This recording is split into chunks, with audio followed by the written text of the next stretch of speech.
What's going on, everyone? So I got some exciting news to share with you all, as well as some brand new news about the spoilers for set 3.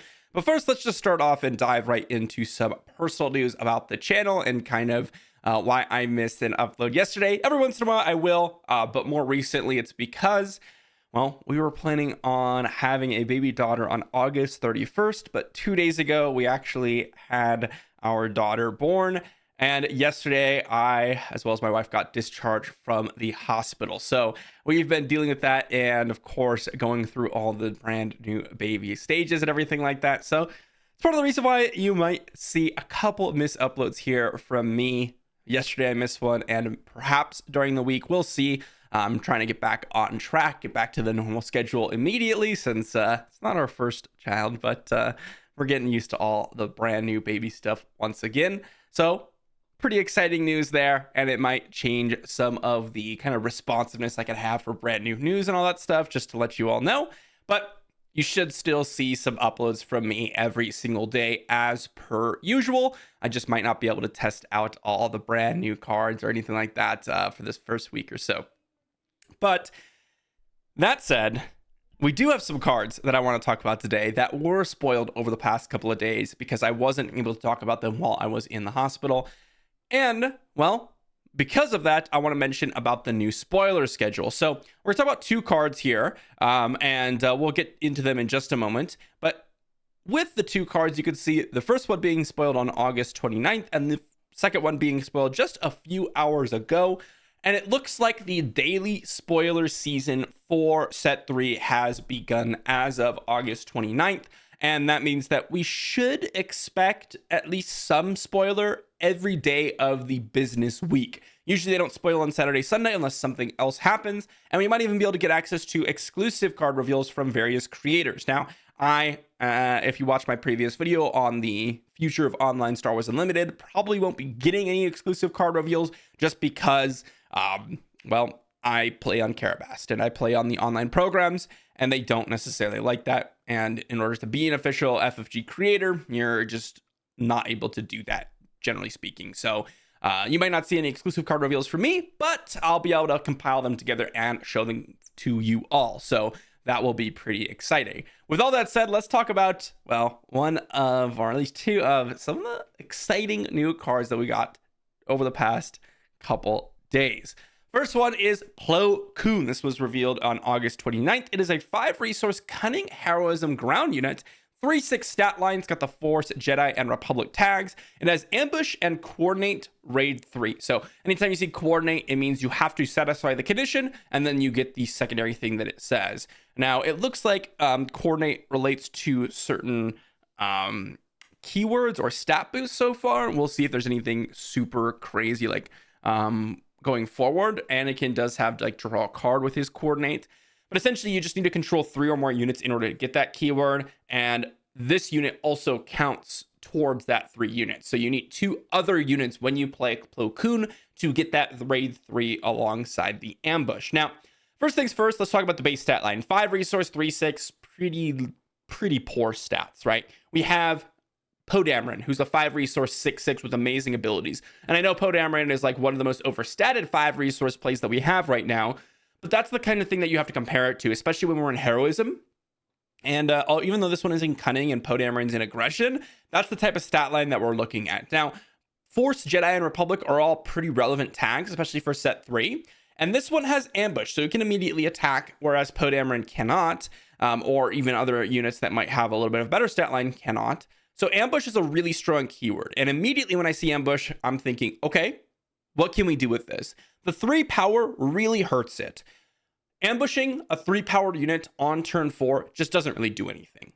So if you cannot satisfy the secondary condition of this, which is the Coordinate, this card is most likely not going to be all that playable. However, if you're able to have 2 other units on the battlefield and you're able to play this and have essentially a 5-resource 6/6, because it's going to give raid 3, so you're going to ambush as a 6-powered attacker and then leave behind a 3/2, 3/3, 3/4 body, maybe even a 3/1 body after you've killed that unit, because it's almost certainly not going to trade off with something, because 6 toughness is a lot and basically will not die to anything. but you're going to be able to kill a lot of things if you're able to satisfy that raid 3 condition. Now, two things with this. One, right now, raid 3 or coordinate is extremely difficult to have. Having two other units on the battlefield when you deploy Plo Koon is going to be very tricky to do. Now, one thing to note is he does come down at a point where you can probably deploy some leaders. Think like Han Red or a new Han. You can be deploying, a lot of the other 5-cost leaders, or even like Sabine can be out on the battlefield beforehand. If you have like Ahsoka, for example, from the new set, she could be a leader on the battlefield, and that could be one of your units. So there is a possibility for that, but that detracts from the ambush, right? Because one of the first things you want to be doing is ambushing out your unit so your opponent can't have that ability to attack with whatever important unit you're trying to kill. However, that said, we do have a set that's based around tokens in set 3. Clone tokens and droid tokens. And this is something with Coordinate that we're really going to have to put a pin in it until we've seen more of the set. Because right now, if you had asked me if Plo Koon's a great card, I would say, meh.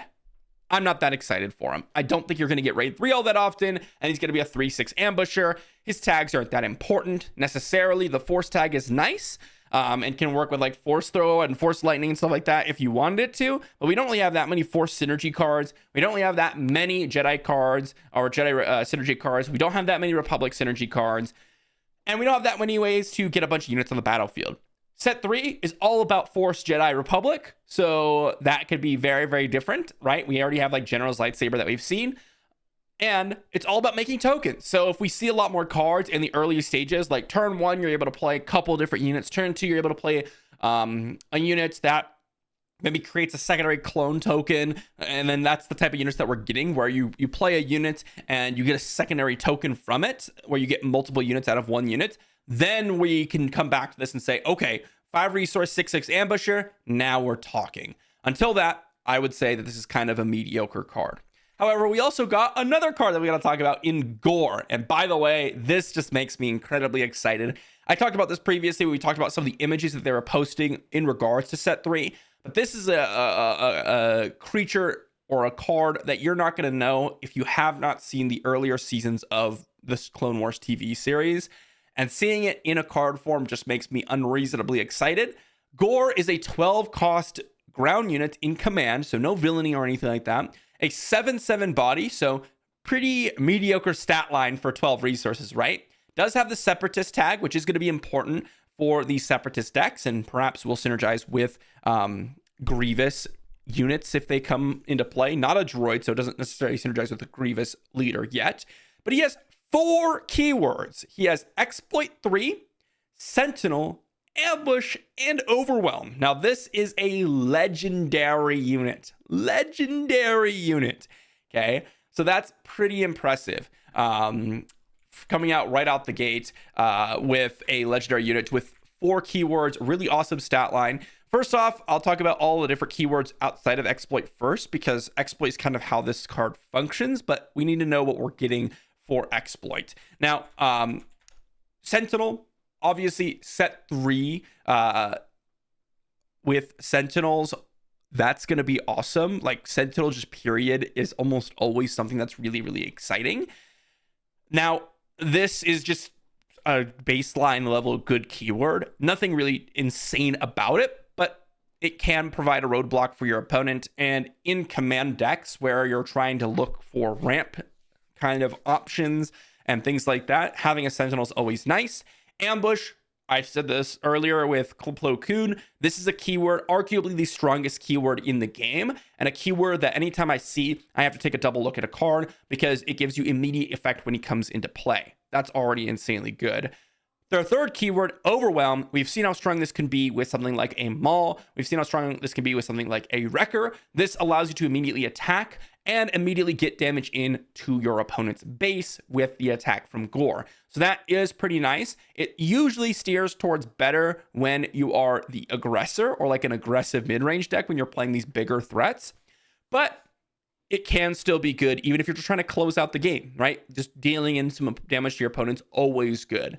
Overwhelm, probably the weakest keyword by a large margin on this character or on this unit. But then we're like, okay, Sure, he's a 7/7 Sentinel ambush overwhelm. Like, those are all great. But he costs 12. How are we even going to consider playing this card? Well, he has Exploit 3. Now, the way Exploit works is when you want to play this card, you look at Exploit and you can sacrifice up to 2 units to pay the cost that it says. So, for example, if this has Exploit 2, you could sacrifice up to 2 units to pay 4 resource cost, because each unit you sacrifice gives you the number of exploit in resource reduction. So this has Exploit 3, so you could sacrifice up to 2 units, each providing 3 resource reduction for the cost on Gore. So the idea behind this is, in the earlier stages, you play out your unit, blah, blah, blah. Some droid tokens, don't care about them, sacrifice them. I'm playing Gore for 6 resources as a 7/7 Sentinel ambush overwhelm.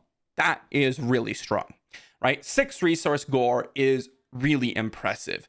Now, this is another mechanic that we will have to wait and see. Because right now, Exploit, similar to Coordinate, is not really playable. You can't really be sacrificing your very, very strong units to pay for certain costs in association with, just 1 unit, right? Because Fell the Dragon will deal with it, Rival's Fall will deal with it, and suddenly you've sacrificed 2 units to provide 1 unit for you, and maybe you kill something with that unit, but then your opponent could just kill it in response, and you have gotten outvalued. So the big thing with this is we need to see how easy it is to develop tokens. And again, I will say, if we're able to see various cards that provide tokens early on and develop out your board, then we're going to be pretty excited about this card. If I pull up the card menu right now, or the card database from the official site, one of the cards that is a perfect example to kind of where, or a perfect example of where this card could go, is like Battle Droid Escort. If you go turn 1, play something random, let's say you play, you're playing a Grievous tech, right? So you have Separatist Commando.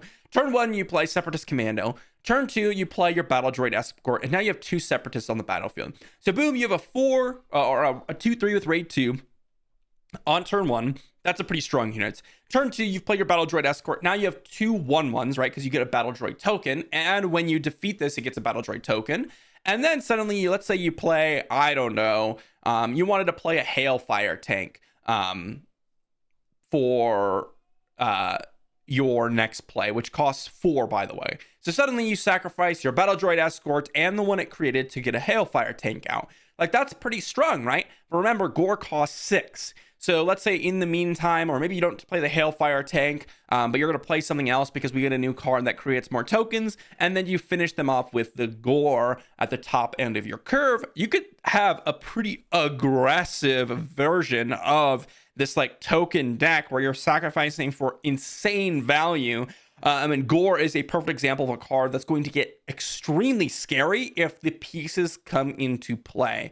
This is the card that, when I see Battle Droid Escort, this is the payoff, right? This is enough of a payoff with all the keywords and all the effects that it has to play something like Battle Droid Escort. Because normally a card like Battle Droid Escort is not going to be all that great of a card. Great, I pay 3 resources, I get a 1/1 and another 1/1. That's pretty weak. Even dying into another 1/1, still pretty weak.